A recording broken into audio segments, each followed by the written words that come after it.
Hello ladies and gentlemen, this is Zach Goebel with the Madeleine Haze.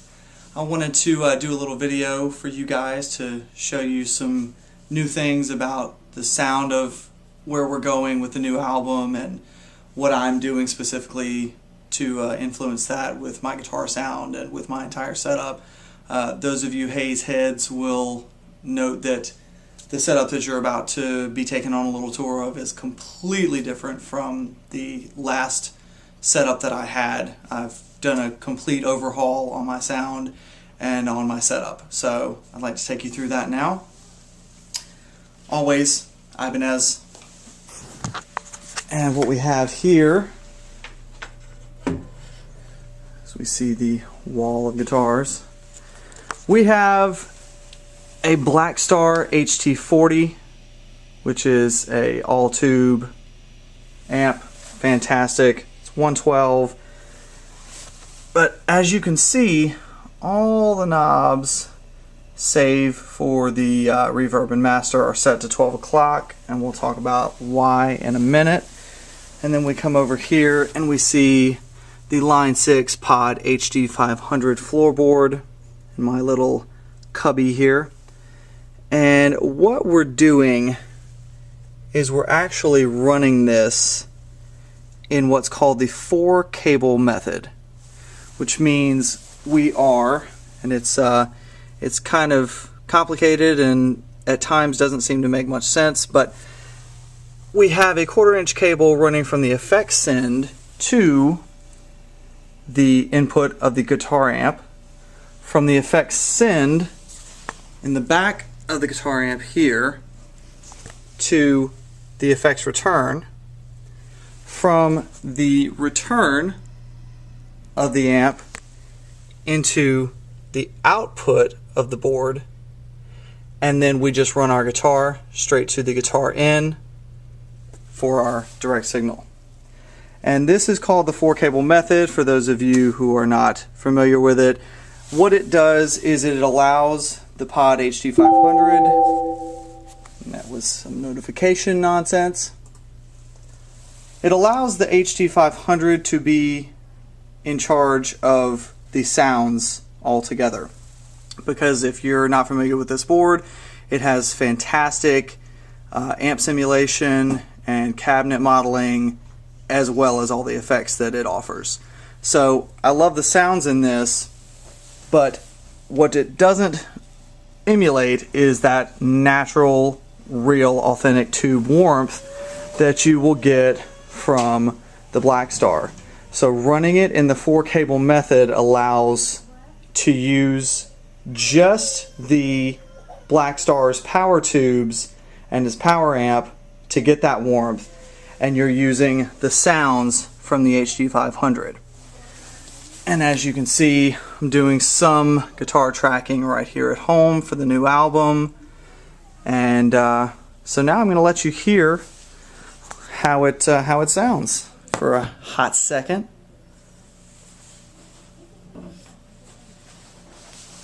Playing an Ibanez RG4EX.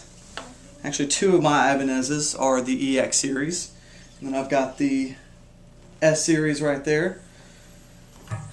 And what I've done is I've got some different sounds that I use for different things, but right now I'm using a Park amp, and I've got just a heavy distortion pedal on top of it. So without it, you've got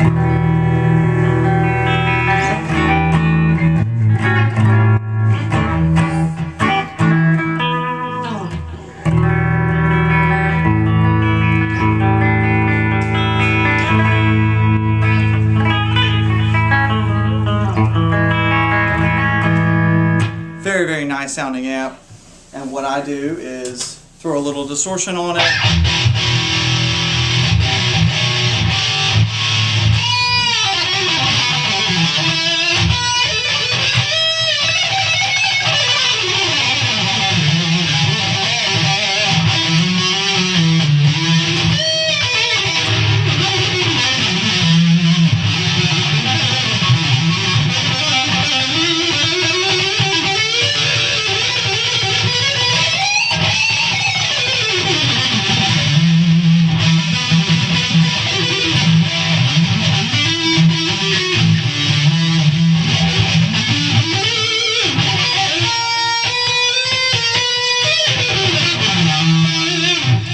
So it's got a now that setting obviously is balls to the wall. It's got a lot of high end, a lot of low end, and a lot of scooped mids.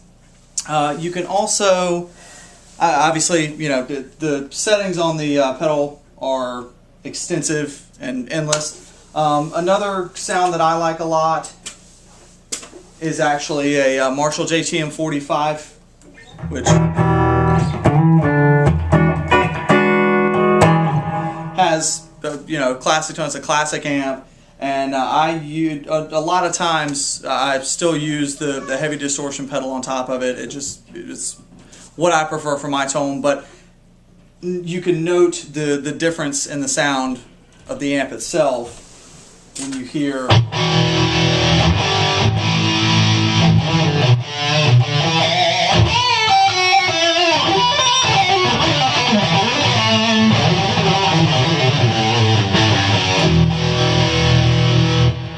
So you can hear it's very marked difference in the tone. This is more, it's almost sort of a classic rock kind of sound to it. So it's endless as far as your tonal possibilities, and then of course you have the different effects that you can put on it. A lot of times I like just simple when it comes to effects, so I use a flanger. This is Back to the Park. And then there's it's a seeker effect.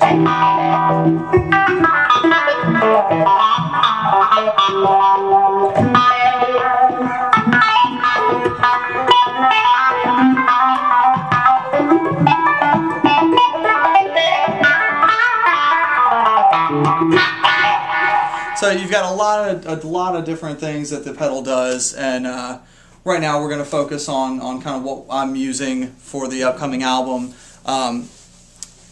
We've got a lot of songs that tend to have a little bit more of a dynamic flair. We've still got a lot of metal tunes that are going to be on the record for you guys. I think you'll really appreciate where we're coming from with the maturity in some of the other material, though. It's got a real dynamic flair to it. We're doing a lot of really cool stuff. So we're excited for you guys to hear it.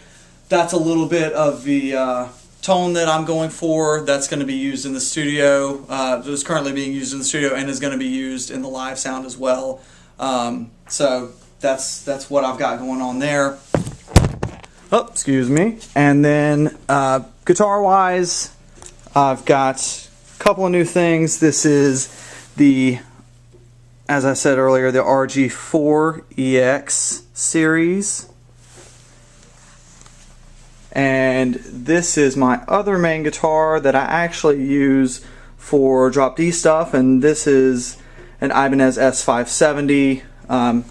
As you can see, much thinner body, and love the black binding on the white.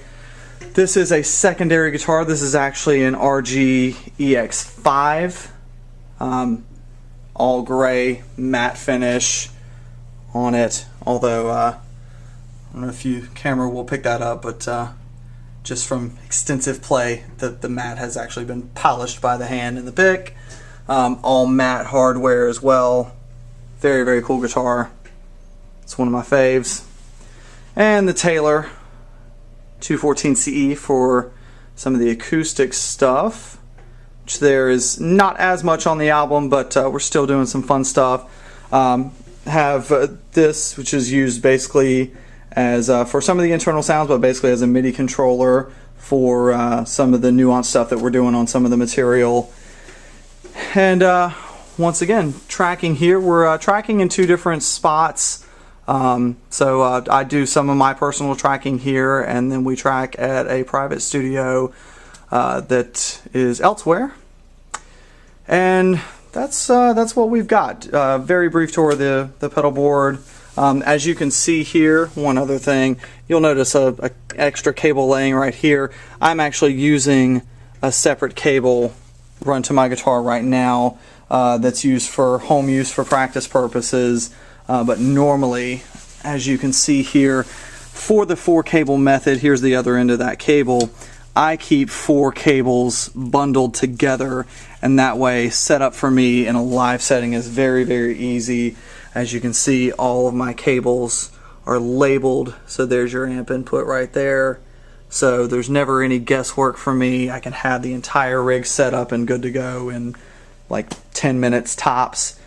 Once again, like we said, all the knobs here are set to 12 o'clock because, with the exception of the reverb, which it actually also does somewhat affect as well, and the master volume knob, all of these other knobs are actually bypassed by the use of the effects loop in channeling it just for use for the power amp and for the tube warmth isolation. So that's why all those knobs are set to 12 o'clock, because none of them are actually doing anything to affect the sound. If you haven't heard the Blackstar series, like I said, this is the HT Club 40. It's a 112 amp. Blackstar makes fantastic amps. With the way I use it, like I said, I'm not currently using it for the internal amp sounds themselves. I'm just using them for the tube warmth for the power amp. Pod HD500 is a fantastic piece. If you haven't checked that out, please do. But there you go. That's the new sound of the Madeleine Haze guitars, which, as I said before, if you've seen previous videos I've done on rig runs, you'll see that this is completely different from what I've had going on in the past. But thank you for watching. Stay tuned for the new album. It's coming out soon. And don't miss January 17th at the Grape Room in Philly. Be there. Contact us for ticket info on www.facebook.com/themadhaze. And we will see you at the show. Later.